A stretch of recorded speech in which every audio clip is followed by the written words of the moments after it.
Through the Mayhem, the Silently podcast series, bringing marketing industry leaders together to discuss the ever-shifting media landscape. Learn about the ins and outs of real-time marketing, influencers, data privacy, technology, and so much more. All from industry experts with real experience, giving you the real answers. Now, let's break through the mayhem. Welcome, everybody, to another episode of Breaking Through the Mayhem. I'm your host, Ben Lambert, joined today by Mike Loss, CEO of Carat. I'm extremely excited to have Mike on today. Mike, I believe the last time we were in an interview setting was when I was a fresh out of college 22-year-old interviewing to work at Carat, the first time that we ever met. So it's nice to be on this side where I get to pepper you with questions and see how stressed I can make you on the interview. I guess we'll very quickly learn if I was nice to you in that interview or not. I think it worked out pretty well for both of us. I had an incredible experience at Carat working with you, and got to see firsthand what an amazing leader you are. That clearly you've continued down that path. But would love for you to share with our listeners today about your career path, how you got to where you are today, so that they can get a little bit better sense of Mike Law's career path. Yeah, well, I'll just start by saying thank you for having me, but also one of the things I love most about Carat and this industry is the fact that, so many people who worked at Carat have risen into these great positions across this industry. And it's just nice to see people like you having great success and the tight-knit community that exists at Carat. I'm sure a lot of your close friends are likely fellow Carat employees at one point. And when we have reunions or get-togethers, it's always amazing. It's also hard to remember like where people came in and out. I sometimes think people were here 2 years ago and they're like, no, I left 18 years ago.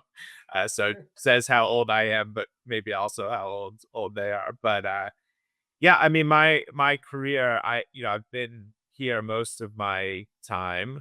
And I feel very fortunate for that. And I'm, always grateful and humbled by the fact that they let me do this job every day and I get to do it. I started off in investment and was fortunate enough to kind of meet somebody who told me about this industry. And I instantly fell in love with it, was a student of the business on the investment side, really wanting to understand how everything worked together. I started in Boston, which was great as a diehard Red Sox fan, and kind of growing up in New England to spend a couple years there to acclimate to big city life before coming to New York. And I had an amazing experience there, learning a lot. We were a small team, so I got a lot of exposure to different things. But I was always very curious about how things work together. And, our careers have spanned a lot of change in this industry. And I think we were kind of right at the forefront of so many things changing. So when I came to New York, came to Carat, it was a smaller agency at the time, and I've seen it grow through acquisition and different things. But the root of who Carat has always remained the same. I spent most of my time in the first part of that stint running TV investment and being part of the TV buying teams.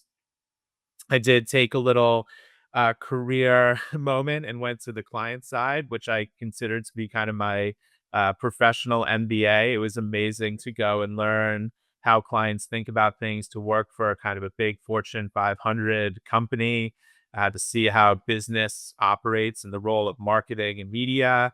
And then came back to Carat, where we kind of launched our central investment team, at the time called Amplify.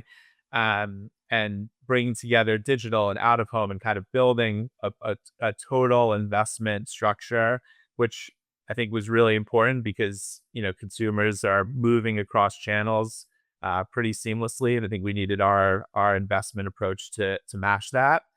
So I spent a few years doing that and building that team, which was amazing. And I loved every second of it.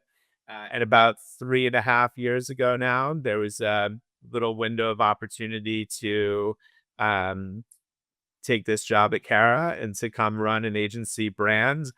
If you told me this when I was 22, 25, 30, 35, I probably would have told you that you were crazy. I didn't necessarily have aspirations to be a brand CEO, but I love it. I love creating the culture. I love helping the teams grow and learn. I love talking to our clients every single day. I love talking to our partners. And so getting to kind of see the whole picture of it. So while I've been at Dentsu Cara for basically 25 years, I've had many different roles, which has kept it fresh throughout time and worked with a lot of amazing people and mentors throughout that journey.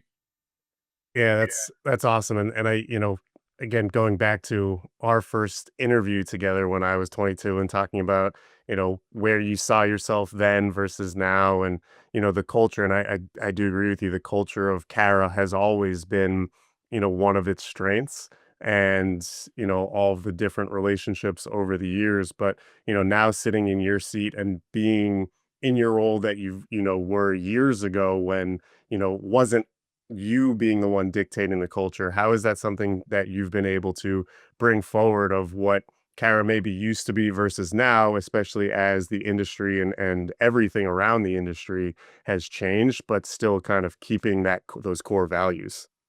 Yeah.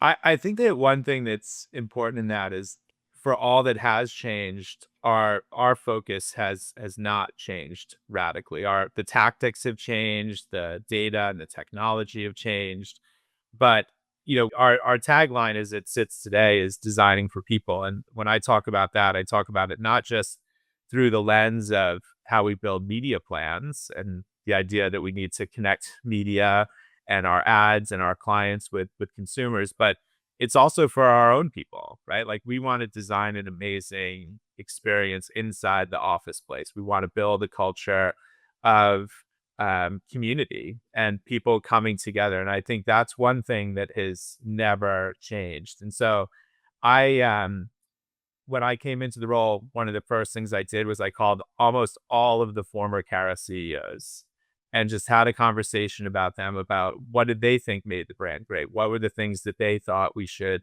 focus on? Because I think there was a lot of power in the legacy of who we were as a brand, and I didn't want to lose that. So we do focus on the humanity of it all. So whether that's in the ad experience, the planning, strategy, buying, analytics, all of that, but also that I went to college. I'm sure you know this story. I went to college to be a high school math teacher, and I just wanted to coach the baseball team.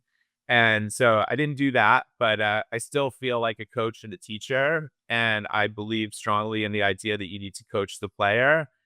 So we spend a lot of time, not just me, but our whole leadership team. And I've hope and think that I've built a leadership team like this, that we care about everybody who works here, and we want to give them the best experience, and we want to be empathetic to their journey, and just kind of build great careers. I always say, like, maybe I said this to you when you left, like, I'm team Ben. Like, I want you to go have a great career and make our industry better, and all of that will lift all of us up. So it's a big focus of mine. And I think, again, for all the things that have changed, and obviously we've been through a pandemic and we've been through media change, we still really focus on creating a great environment for our teams to do their best work and giving them all the tools that they need to do that. And then find people who are really passionate about doing great media work and love the business that we're in, because this is a great fun business. There's a lot worse things we could do for a day job, for sure. Yeah, that's awesome, and it resonates a lot with sports fans out there, where you hear a lot about new coaches or ownerships coming into sports teams and bringing back the alumni, or bringing back the former players and former coaches, and keeping that community there. So knowing that we share a mutual love for Boston sports and the Red Sox, do you pay attention to how those organizations and those leaderships, and that does, as coming wanting to be a sports coach, a baseball coach, how much do you pay attention to, like, what Alex Cora is doing with especially as the Red Sox currently have a very young team? Do you pay Yeah. attention to that while you're watching the Red Sox on a daily basis, or is it strictly fandom for you? Well, it's certainly fandom, always. I would say I do pay attention to that. I pay a lot of attention to how um, athletes like build their own training regimen, how they use coaches, how they use the teams around them. I always find it interesting when you watch a tennis match at the end, they always thank their team, right? Like all the people that surround them. I think what's been interesting about Cora this year on the Red Sox is he has said since the Devers trade, and even around that with some injuries that he did have a different team. He had to go back to some basics. He had to rethink about what the goals of the team were going to be for the year and how he was going to kind of get these guys all working together. And they had to make some big decisions about bringing on, in our world, it would be hiring somebody from the outside. But they brought some people up that maybe they weren't quite ready to, or but it forced them to say, well, how are we building this team for the back half of the year, for the future? And I think also for coaches, like balancing external and internal, right? They get a lot, not the same, they get much more pressure than we do. We don't have any, I don't know if Ad Age is quite as aggressive as the Boston Blue when it comes to managing our success, or critiquing our success and failures. But yeah, I think just how you handle that, how you build a long-term mission while dealing with the day-to-day challenge. And I think that's all about being very consistent in what we say, being very open and honest about what we say, being very transparent, and having a strong point of view. I think our role as a media agency and for our clients is to really understand what's happening in the industry, help them find what those new opportunities are, listening to the collective and then applying that to their business. So yeah, I pay a lot of attention to athletes, coaches, but I think you can learn from other business leaders. I think you can learn. I really love reading about Navy SEALs and how they operate their teams, and all that. So yeah, I think you have to be a student of leadership as much as you need to be a student of the industry. And it is one thing that I love. I do love working with teams and leading teams and all of that. So I think a good balance of my love for media plus my love for teams.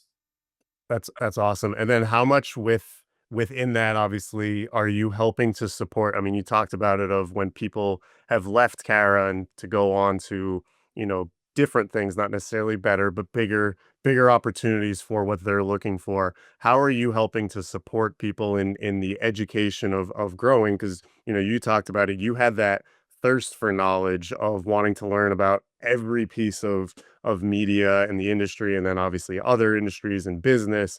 You know, how do you help with, you know, the younger employees to help empower them to continue their education? Where a lot of times people, like myself included, when I entered the workforce, I was like, I'm done with school now, so now it's time to work. And you know, Right. quickly realized that you had to learn your job and the trade and everything about it to grow, and that school was just a means to it, the opportunity. Yeah, it's almost like the school stuff didn't click in for like 10 years later. You're like, oh wait, now I understand the foundational principles that I Yes. learned. But the first couple years are you're learning vernacular, you're learning tools and systems and things you've never heard of before. I think for me, there's probably two things. One is exposure, right? Just try to give people as much exposure to as many things as possible, and talk about why that's important and why it's relevant. You do have to think about, what's my subject matter expertise? What am I going to be known for? What am I good at?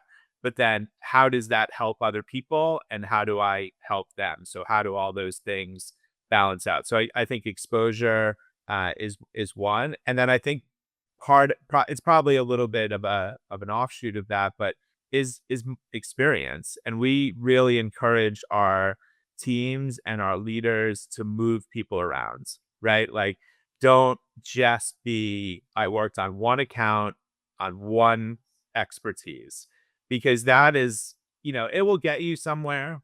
I'm sure you could have a very nice career, but if you want to really grow and learn, I think the more accounts you can work on, the more industries you can have exposure to, the more parts of the business. So, when people come into Cara or into other places, but my advice to them is always to, pay attention to what's happening around you. And after a couple years, you might say, man, I really like what I'm doing, but I love what Ben does. Hey, Ben, can you help me explore that? So it's why I never kind of like, I don't love people to leave. Obviously, I want people to work at Carat forever, just like me, because I love them in the sense of family and community. But I love that our community is really big. And I think there's an interesting part of that too, is that there's ebbs and flows of that. Like there was probably times that you and I didn't talk for 2 years, but if you called on any given day, I'd pick up the phone and do my best to help you, and you would do the same for me. So I think you have to build community in this industry. Nobody knows everything. This industry has gone through immense change. If you think that you know everything about everything, it's impossible. So my job as a leader, I would say I want to be the least smart person in the room. And that the only smart thing I did was I brought all the right people that I knew who to bring to help answer those questions. And if that takes 10 people, 8 people, 6 people, great, whatever it takes. But you have to give people that exposure, and you have to move people around so that they kind of see different things. And it's one of the best things about agency life is that you get to work on a lot of clients. You get to work with a lot of media partners. You get to work with a lot of platforms and data providers. You never know where your day is gonna take you. So it's one of the things I love about this business and this part of the business.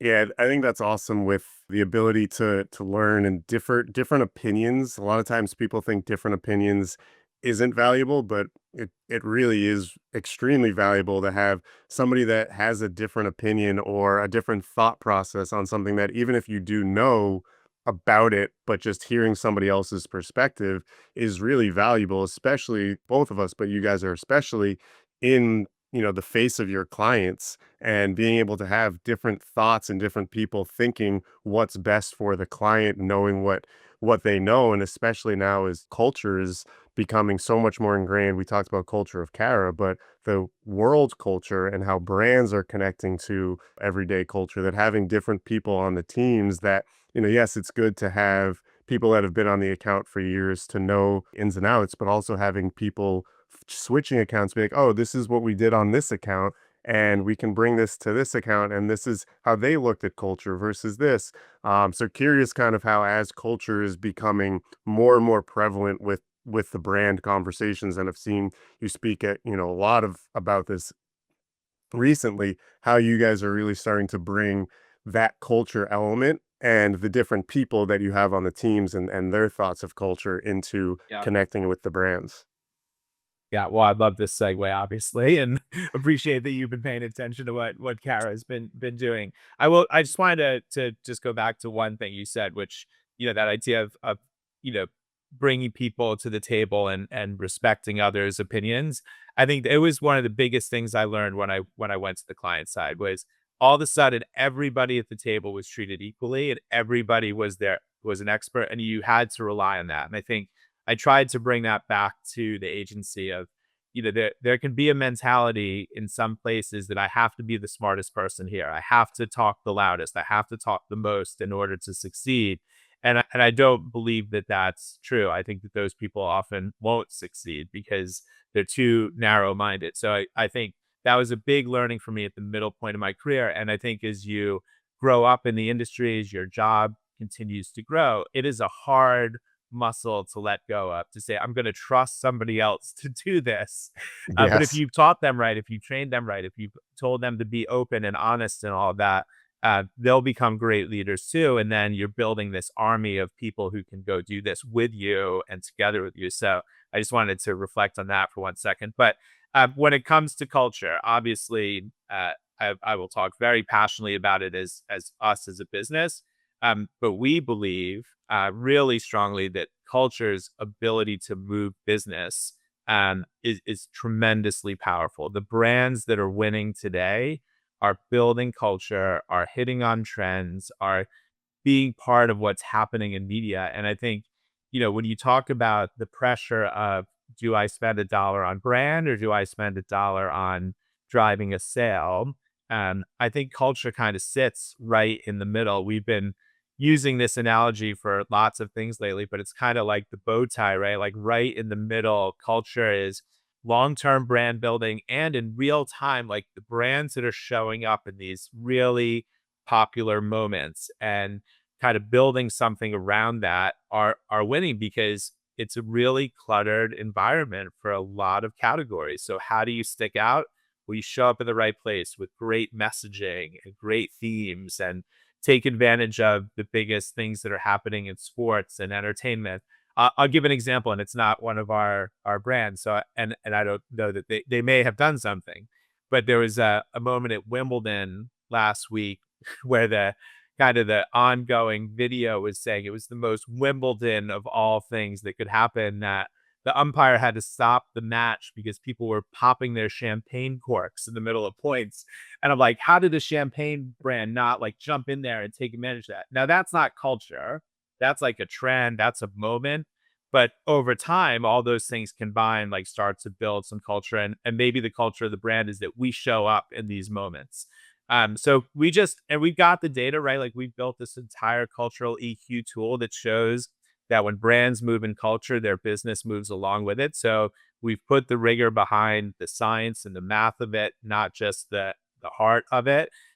We've worked with media owners to take advantage of those cultural moments to build culture with our creative partners. So yeah, we think that along with attention, engagement are like two ways that brands can really win today. Yeah, it's awesome. And obviously, Sightly and our brand mentality platform 100% agree with you that, to that Wimbledon example, it's the speed of being able to act that quickly. And brands today, we see brands that either don't participate and miss the opportunity, come in late, or they come in unauthentically. And so having all of that together is super important. But yeah, culture is the key today because it is cluttered. There's so many different ways for people to consume content, for people how they consume it, when they consume it, why they're consuming it, and then how many other of their competitors are showing up. And culture is super important, and the speed is really valuable. But also knowing your brand, just the way Cara knows their brand, knowing who your audience is super important. So it's really exciting to see as we talk about the evolution of the industry. To your point, it's staying the same in a lot of ways. It's just evolved in the way that it's done and for the best. I love your bow tie example too, because I'm sitting here thinking about that, being like, you tug this way, you got to tug back this way, but I can't tie a bow tie for my life. I don't know if you Me can. neither. Me neither. Maybe a media bow tie, but not an actual bow tie. Yes, exactly.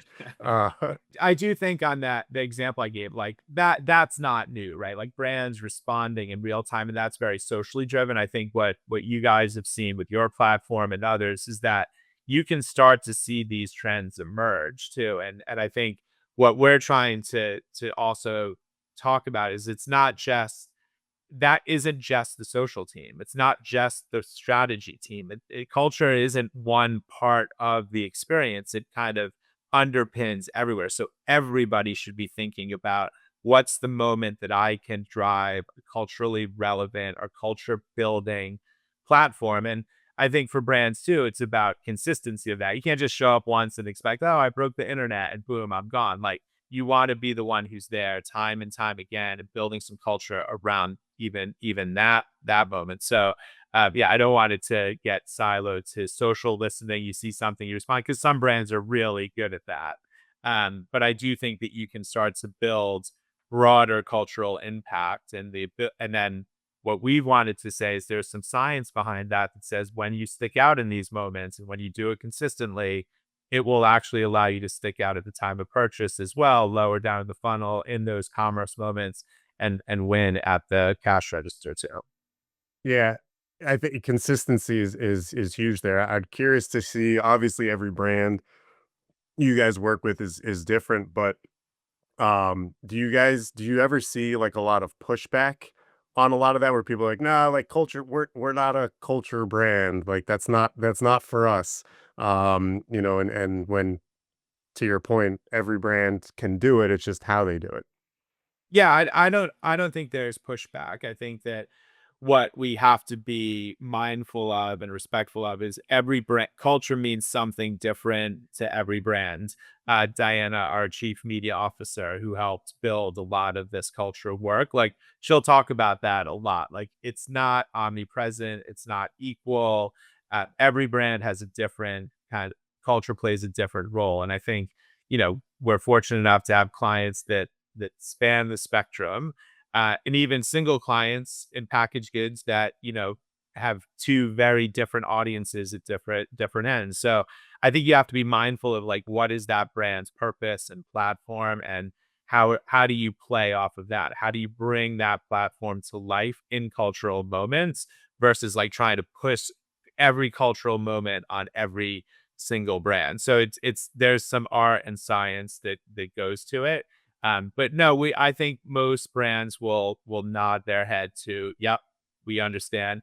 I think where the pressure comes, honestly, Ben, and I'm sure you feel this a lot and hear other people talk about it, is it driving sales? Like that sounds great, but my CFO said I need to deliver 200 basis point improvement next quarter. And what we want to prove is that yes, it will. And like that short termism of just straight to the bottom, performance driven channels, eventually a brand will kind of win over. And if there's 8 people who all sell the same thing, the brand that's going to differentiate is likely differentiating further up the chain and driving higher consideration and recall before they get to that decision making moment. So that's why the balance and why we spent so much time kind of building this out is we wanted to help our client CMOs answer that question to their CFOs and CEOs of here's why you should give me money for brands, because it can drive performance and it will prove out over time and it will actually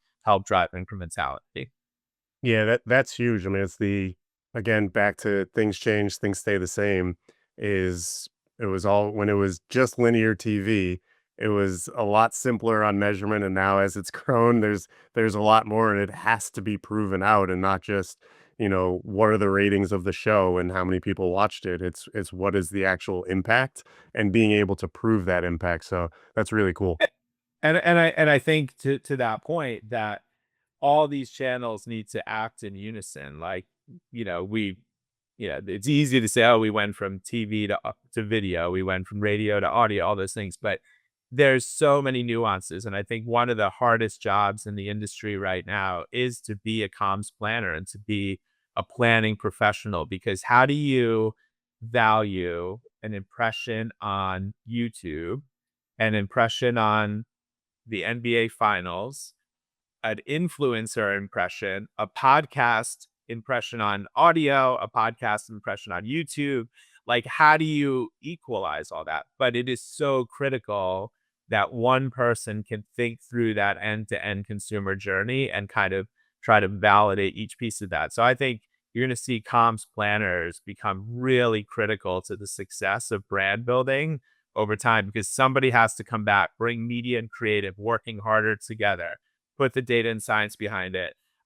Since we're on a sports tangent on this podcast, my analogy is like in high school when you had that like annoying little point guard who would just be at your ankles all the time, like just trying to swat him away. But that's what I want a comms planner to be, like in it all the time. Like, no, no, no.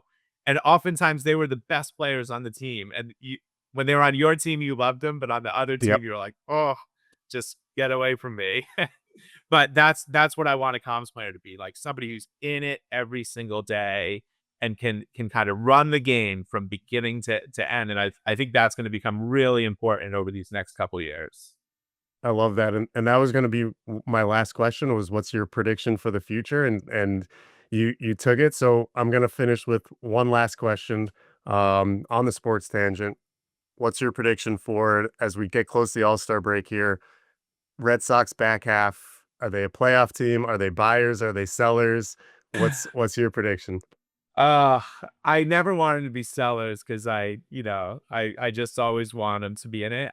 Obviously they've had a good few games in a row here, so the nucleus is there. I think it'd be a long shot to say they're going to win. Although anytime they win 3 games in a row, we all start buying our World Series tickets like they're back.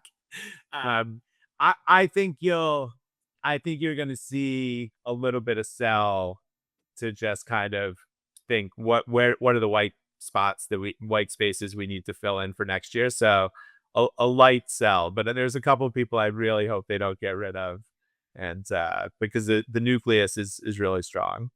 Yeah, it's definitely, I think there's a lot of excitement going into the season and what the future was going to bring, and we're seeing it before our eyes. And so it's build for the future without, ruining the short term, I think is hopefully what we see. And, Very similar to what this industry is doing too, right? Like we're just trying to figure out like what are the white spaces that we need to fill in, what are we building off of. It's not a reset, it's not a complete rebuild moment. Like we're just kind of constantly like getting ourselves better. But hey, for your second home up in Maine, a lot of excitement with your guy Cooper Flag last night. I think he's the real deal. There is quite a lot of love for Cooper Flag in the state, and a lot of people that became Duke Blue Devil fans. Yeah. And so I'm sure some Mavs fans now. So yeah, he's pretty exciting player for the future of the league. Yeah. Well, Ben, yeah, thanks so much for having me, and I mean, love Mike, that we get to do this. this was incredible, and definitely a cool moment to flip the script for me from my first job interview to get into the industry, and to be able to talk with you and share all of your wisdom with everybody. So Mike, really appreciate the time. Yeah, you too, Ben. Have a great weekend. Thanks, Mike. Hi, I'm Hannah, one of the producers for Sightly's Breaking Through the Mayhem podcast. We want to thank you so much for listening to the show. If you want to learn more about the guests we had on today, we included additional information about them in the show notes. Finally, if you'd like to be on the podcast, or if you know someone that would make a great fit, you could fill out the form at sightly.com/podcast. We hope you have a great day.